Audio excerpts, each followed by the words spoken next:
ಒಂದ್ಸಲ ಶಾಲೆಯಿಂದ ಬಂದಿದ್ದೇವೆ.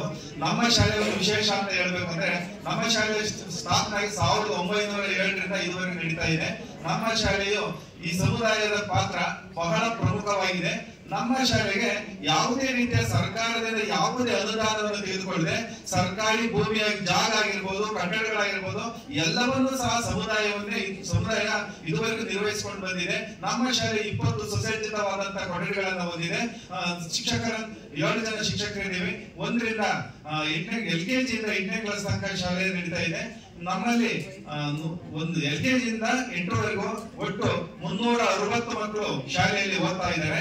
ನಮ್ಗೆ ಈ ಬಾರಿ ಈ ಒಂದು ಮಂತ್ರ ಸಂಸ್ಥೆಯ ಜನನ ನಮ್ಮ ಶಾಲೆಯಿಂದಲೇ ಉಗಮವಾಯಿತು ಅಂತ ನಾನು ಹೇಳಿಕೆ ಹೆಮ್ಮೆ ಪಡ್ತಿದ್ದೀನಿ. ಇವತ್ತು ಅತ್ಯಮೂಲ್ಯವಾಗಿ ಈ ರಾಜ್ಯಾದ್ಯಂತ ಪ್ರಸಾರ ಆಗ್ತಿರ್ತಕ್ಕಂಥ ಈ ಮಂತ್ರ ಸಂಸ್ಥೆ ಫಸ್ಟ್ ಧ್ವಂಸಂದ್ರ ಕ್ಲಸ್ಟರ್ ಇಂದ ಸ್ಟಾರ್ಟ್ ಆಯಿತು. ಅದು ವಿಶೇಷವಾಗಿ ಥ್ಯಾಂಕ್ಸ್ ಅಂತ ಹೇಳ್ತೀನಿ. ನಮ್ಮ ಶಾಲೆಯಲ್ಲಿ ಪೂರ್ವ ಪ್ರಾಥಮಿಕ ಶಾಲೆಯನ್ನ ಪ್ರಾರಂಭ ಮಾಡಿ ಉತ್ತಮವಾದಂತಹ ದಾಖಲಾತಿಯನ್ನು ಹೆಚ್ಚಿಸಿಕೊಳ್ಳಲಿಕ್ಕೆ ನಮ್ಮ ಮಂತ್ರ ಫಾರ್ ಚೇಂಜ್ ಅಂತ ಏನಿದೆ ಅದಕ್ಕೆ ತುಂಬಾ ಆಭಾರಿಯಾಗಿದ್ದೇವೆ. ಮತ್ತು ನಮ್ಮ ಶಾಲೆಯ ಇದುವರೆಗೂ ಸುಮಾರು 10 NGOsಗಳು ನಮ್ಮ ಒಂದು ಶಾಲೆಗೆ ವಿಶೇಷವಾದ ಕೊಠಡಿ ಆಗಿರ್ಬೋದು, ಲ್ಯಾಬ್, ಕಂಪ್ಯೂಟರ್ ಏನೇನ್ ಬೇಕು ಎಲ್ಲಾ ಒಂದು ಸೌಲಭ್ಯಗಳನ್ನು ಒದಗಿಸಿಬಿಟ್ಟು ಸಮುದಾಯದ ಪಾತ್ರ ಪ್ರಮುಖವಾಗಿದೆ. ಹಾಗೂ ನಮ್ಮಲ್ಲಿ ಎಲ್ಲಾ ಪೋಷಕರು ಸಹ ಕಲಿಕಾ ಮೂಲೆಯನ್ನ ಕಡ್ಡಾಯ ಮಾಡಲೇಬೇಕು ಅಂದ್ಬಿಟ್ಟು ಎಲ್ಲಾ ಮಕ್ಕಳು ಅಲ್ಲಿ ಕಲಿಕಾ ಮೂಲೆಯನ್ನ ಮಾಡಿ ಪ್ರತಿ ಮನೆಯಲ್ಲಿ ಅವರೆಲ್ಲ ಮಾಡಿದಂತ ವಾಟ್ಸ್ಆಪ್ ವಿಡಿಯೋಸ್ ಅನ್ನ ನಮ್ಗೆ ಹಾಕಿಬಿಟ್ಟು ಪ್ರತಿಯೊಬ್ಬರು ತೋರಿಸಿದ್ದಾರೆ. ಮತ್ತೆ ಎಲ್ಲಾ ಸಮುದಾಯ ಪೋಷಕರು ಸಹ ನಮಗೆ ಉತ್ತಮವಾಗಿರುವಂತಹ ಏನೇ ಸೌಲಭ್ಯಗಳು ಬೇಕು, ಶಾಲೆಗೆ ಬೇಕಾದ ಎಲ್ಲಾ ಮೂಲ ಸೌಲಭ್ಯಗಳನ್ನು ನಮಗೆ ಕೊಟ್ಟಿದ್ದಾರೆ. ನಾವು ಸರ್ಕಾರದಿಂದ ಯಾವುದೇ ಒಂದು ಅನುದಾನ ತೆಗೆದುಕೊಳ್ಳದೆ ಈ ರೀತಿ ನಮ್ಮ ಸಮುದಾಯ ಮತ್ತು ಜನಗಳಿಂದ ಪೋಷಕರಿಂದ ನಾವು ಮಾಡ್ತಾ ಇದ್ದೀವಿ. ಎಲ್ಲರಿಗೂ ನಮಸ್ಕಾರ. ನನ್ನ ಹೆಸರು ತರುಣ್ ಅಂತ.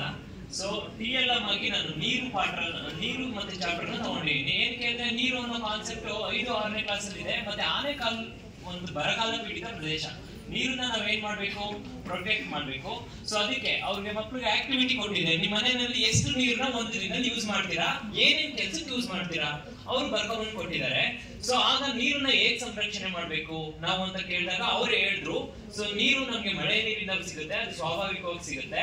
ಸೊ ಅದನ್ನ ನಾವೇನ್ ಮಾಡ್ಬೋದು, ಇಂಗು ಗುಂಡಿ ಮುಖಾಂತರ ಇಂಗಿಸ್ಬೋದು, ಇಲ್ಲ ಹನಿ ನೀರಾವರಿ ಮತ್ತೆ ತುಂತುರು ನೀರಾವರಿ ಮುಖಾಂತರ ಬೆಳೆಗಳಿಗೆ ಹಾಕ್ಬೋದು, ಅದನ್ನ ಪ್ರೊಟೆಕ್ಟ್ ಮಾಡ್ಬೋದು ಅಂತ ಹೇಳಿದ್ರು. ಅದಾದ್ಮೇಲೆ ಸೊ ನಮ್ಗೆ ಗಣಿತ ಸಂಘದಿಂದ ನಾವು ಸಾಲ ಸಂತೆ ಅಂತ ಮಾಡಿದ್ವಿ. ಸೊ ಅಲ್ಲಿ ಡಿಫ್ರೆಂಟ್ ಶೇಪ್ ಆಗಿ ತರಕಾರಿಗಳನ್ನ ಕಟ್ ಮಾಡೋದು, ಮತ್ತೆ ಗೊತ್ತಾಗುತ್ತೆ ಗ್ರಾಮು, ವೇಟು, ಎಷ್ಟು KG ಇರುತ್ತೆ, ಅದು ಕಾಸ್ಟ್, ಆ ಕಾನ್ಸೆಪ್ಟ್, ಮ್ಯಾಥ್ಸ್ ಕಾನ್ಸೆಪ್ಟ್ ಚಿಕ್ಕ ಮಕ್ಕಳಲ್ಲೇ ಮೂಡುತ್ತೆ. ಸೊ ಮತ್ತೆ ಕಲೆ ಮತ್ತೆ ಸಾಂಸ್ಕೃತಿಕ ಕ್ಲಬ್ ಇಂದ ನಾವು ವಿಶಿಂಗ್ ಕಾರ್ಡ್ ವಿಶೇಷ ಮಾಡ್ತೀವಲ್ಲ, ಆ ಕಾರ್ಡ್ ನ ಇದ್ ಮಾಡೋದು, ಅವ್ರ ಪೇರೆಂಟ್ಸ್ ಕೊಡೋದು, ಅವ್ರ ಟೀಚರ್ಸ್ ಸಬ್ಮಿಟ್ ಮಾಡೋದು, ಬರ್ತ್ಡೇ ವಿಶೇಷ ತಿಳಿಸೋದು, ಅದನ್ನ ಮಾಡ್ಸಿದ್ವಿ. ಮತ್ತೆ ನಮ್ಮ ಸ್ಕೂಲಲ್ಲಿ ಇದು ಮಾಡ್ಸಿದ್ವಿ, ಕ್ಲಬ್ ಆಕ್ಟಿವಿಟೀಸ್ ಮಾಡ್ಸಿದ್ವಿ. ಅದರಲ್ಲಿ ತುಂಬಾ ಕಲ್ಚರಲ್ ಆಕ್ಟಿವಿಟೀಸ್, ಫ್ಯಾಷನ್ ಶೋ, ತುಂಬಾ ಡಿಫ್ರೆಂಟ್ ಕಲ್ಚರ್ಸ್, ರಾಜಸ್ಥಾನ, ಬಿಹಾರ ಆ ತರ ಬಂದಿರುತ್ತೆ. ಅವ್ರವ್ರ ಕಲ್ಚರ್